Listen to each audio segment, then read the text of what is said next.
গত ৫ই আগস্ট গণঅভ্যুত্থানের মধ্য দিয়ে বর্তমান অন্তর্বর্তীকালীন সরকার ক্ষমতা গ্রহণ করে। ধর্ম উপদেষ্টা হিসেবে নিয়োগ পান ডক্টর আ.ফ.ম. খালিদ হোসেন। তারপরই হজের খরচ নিয়ে নানা পর্যায়ে আলোচনা সমালোচনা শুরু হয়। পরবর্তীতে হজের খরচ কমানো নিয়ে ধর্ম উপদেষ্টা আ.ফ.ম. খালিদ হোসেন বলেছেন, হজের খরচ কমানোর চেষ্টা করা হচ্ছে। আগামী মাসে অর্থাৎ অক্টোবরে ২০২৫ সালের হজ প্যাকেজ ঘোষণা করা হবে। গত বুধবার ১৮ সেপ্টেম্বর বিকেলে সচিবালয়ে এসব কথা বলেন তিনি। এ সময় ধর্ম উপদেষ্টা বলেন, হজ প্যাকেজের ৩টি পার্ট: বিমান ভাড়া, মক্কা মদিনায় আবাসন ও সৌদি সরকারকে ১,৩০,০০০ টাকার মতো দিতে হয়। আগামী দিনে এটাকে আরও স্বাচ্ছন্দ্য করার জন্য আমরা চেষ্টা করছি। অতিরিক্ত কোনো ম্যান পাওয়ার নেওয়া হবে না।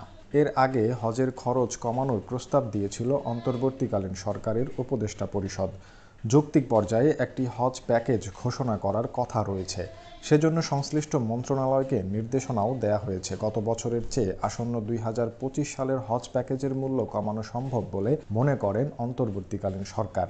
গত ২৯ আগস্ট রাষ্ট্রীয় অতিথি ভবন যমুনায় অনুষ্ঠিত উপদেষ্টা পরিষদের সভায় এ সিদ্ধান্ত হয়। সভা শেষে এ তথ্য জানান পরিবেশ, বন ও জলবায়ু পরিবর্তন মন্ত্রণালয়ের উপদেষ্টা সৈয়দা রিজওয়ানা হাসান।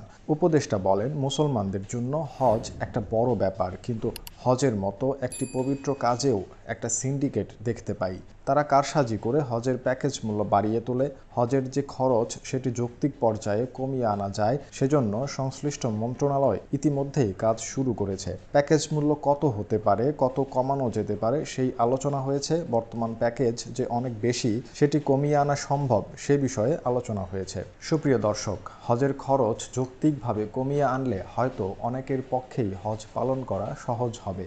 আর হজের খরচ কত হতে পারে সে বিষয়ে কমেন্ট বক্সে আপনার মতামত জানাতে একদমই ভুলবেন না। ভিডিওটি ভালো লাগলে লাইক, কমেন্ট ও শেয়ার করে সবার মাঝে ছড়িয়ে দিন। এ ধরনের আরও আপডেট তথ্য পেতে চ্যানেলটি সাবস্ক্রাইব করুন। ধন্যবাদ।